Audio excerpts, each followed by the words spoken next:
George Magazine, 1997, Platform 2020 Survival Guide.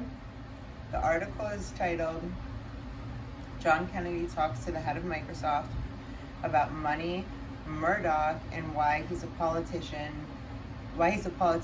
favorite photo op. Bill Gates of Mouse and Man. Get it? Mouse for the computer. So I sort of went over it, the questions. Let's get to that.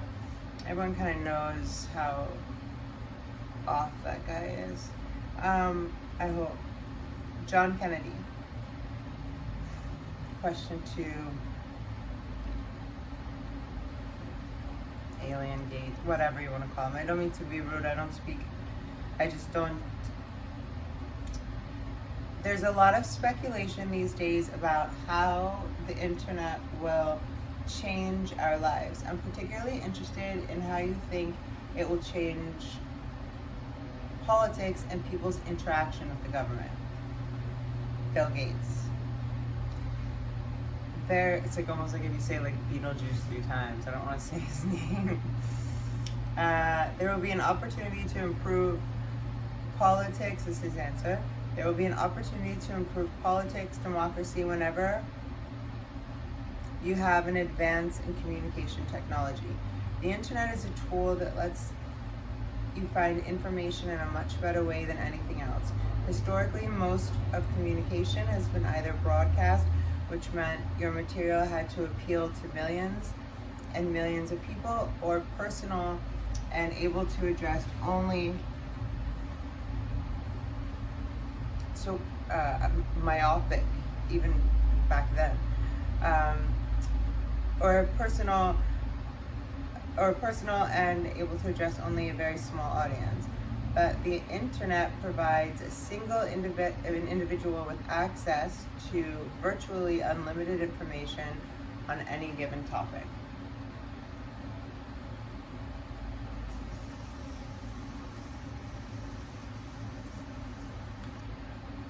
As of 1997, dude was CC'd on every White House email. Question: how can that improve the political process? John F. Kennedy asks. Well, let's say they're cutting $5 billion from some program in the budget. More people don't have enough background to know whether this is a wise move or not. But somehow you do, Billy. Fucking Goat Gates. Most people don't have enough background to know whether or not this is a wise move or not. So I should be able to make that decision. They don't know the key political issues because we keep them hidden.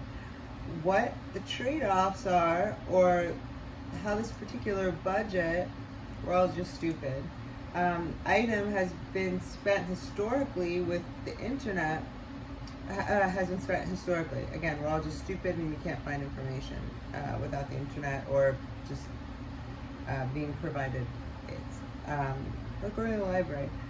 We can't do that, says Bill Gates in 1997, mind you. With the internet, not only can you take that news item and have it linked to background information, but you can also reach out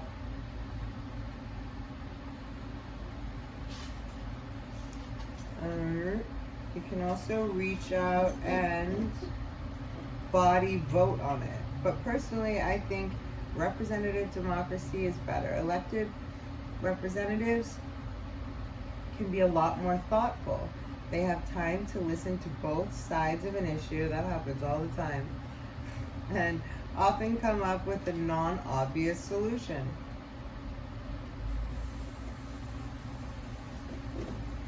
Or should we say, the one that benefits the most of our pockets, ha ha ha. So the government can be smaller than it is now, but it's not dramatic. I mean, it's not like you say, I've studied even fucking political science. Sorry. It's not like you say, oh, this is a world of the internet, let's get rid of the VA hospitals. Interesting, straight to the VA hospitals. How do you respond, this is John's next question. How do you respond to the argument that the cost of this technological self-sufficiency is the loss of our traditional sense of community? If you can get everything you need through your phone or TV or lose those kinds of human exchanges, I'm going to read that question again.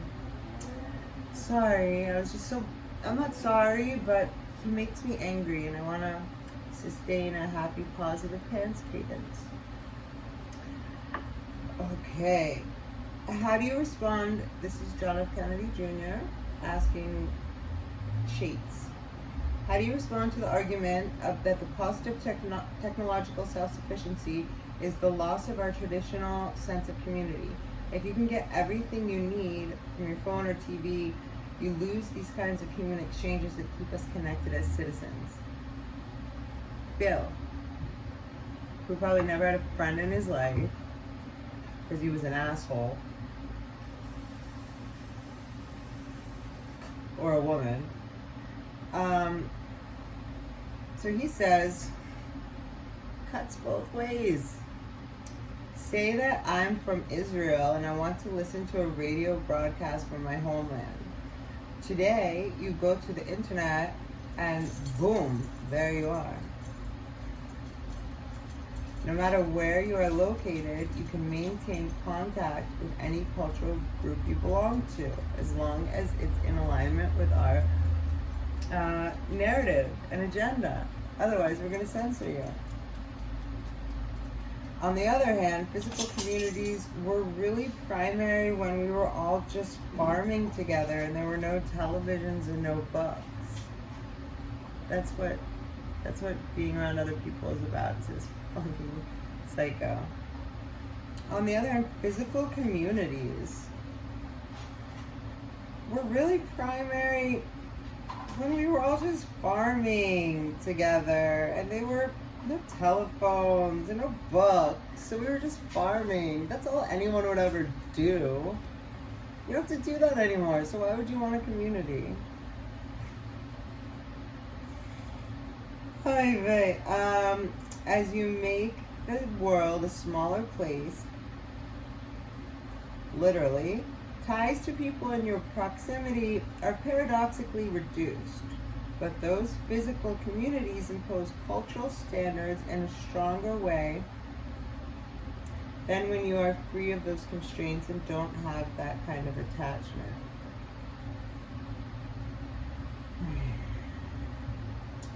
Will online communities ever replace physical communities altogether?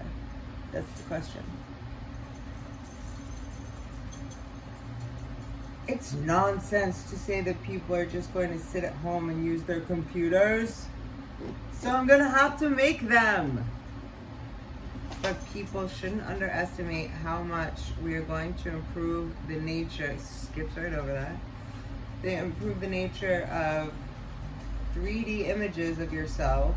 That's not narcissistic. That will enable you to sit and converse with people or yourself. That's what he's been doing for 10 years, 20 years, just been talking to himself in an image. Oh, right. Yeah, that makes sense. Yes, go for it.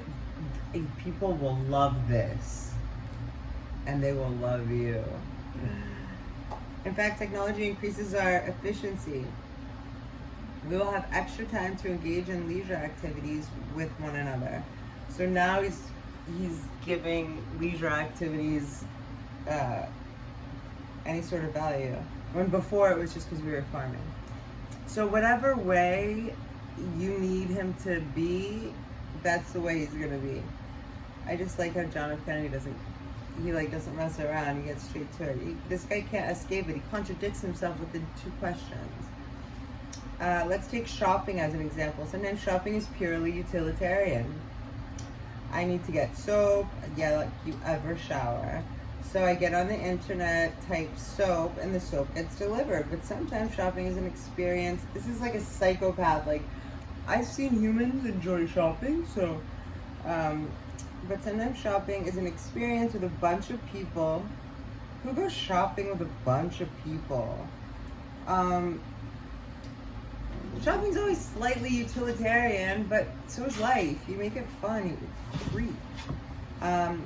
When you want to window shop and all that, in no way does the computer mean you're not going to make that choice. Well, guess what, Billy Bill? You don't factor in so many things that will push somebody to make that choice, like the dumbing down over this period of time of just even and lack of motivation or even reason to be incentivized by anything, even a little bit more than minimum wage for a Rite Aid check person, or like a person working in like Gap. Oh. Again, nothing I wouldn't say to his face if he had the balls to come and face me. But I don't even think he has balls. Do you think that people who are disposed to experiment with technology have a kind of distinct political orientation or identity? Well, there are a lot of people involved with technology who are very optimistic about what technology will provide. They tend to think there's got to be a way of structuring incentives so as to greatly reduce government involvement. You just, like, at first you went vague, that's super specific. He's just saying words and literally thinks everyone's so stupid. You will probably find a lot more libertarians in technology sector than anywhere else.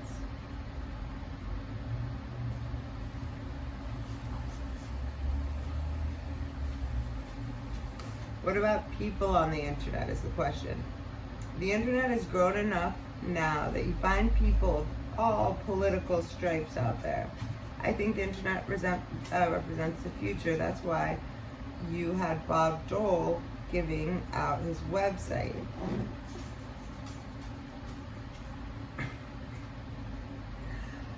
Hey, baby. Address as a presidential debate, at the presidential debate. Every politician wants to be associated with the future. There's a country where I've gone when there hasn't been interest. Excuse me. Among the top political leaders in sitting down and talking with me. Yeah, because they probably had a half a fucking brain and maybe a heartbeat. Part of it is the legitimate issue of talking about how their country can exploit technological advances, and part of it is just trying to associate themselves with technology and the bright future that comes with that. Next question. What do you see as government's role in developing the internet? Bill Clinton has drawn analogies between the information superhighway and Dwight D. Eisenhower's highway building program in the 50s. The highway analogy would suggest, is the answer, from make you have the chills gate. The government should be deeply involved. So man, listen to even what he's saying. The government built the highways, but in this case, the internet, no one is suggesting that the government needs to do anything of the kind. Whenever you have something new like this, it's best for the government, because you know, it's best for the government to sort of sit back and see how I want to do things. Stay out of my way. And I pay them to do that. It doesn't say all that. But if he was telling the truth, it would. Whenever you have something new like this, it's best for the government to sort of sit back and see how it develops. And where the problems, fine, the government can step in. Where there are problems, fine, the government can step in. Where I don't want to clean up shit, they can come in on tax dollars. For example, some people said, let's have the government come in and set standards for the internet so all these systems that are formatted differently will work together. Thank goodness the government didn't choose to do that, because the de facto standards that have evolved are working super, super well. I'm going to look into that one. So to date, the government's role is setting standards has been quite modest. setting standards for not monitoring your pedophile ass to be continued.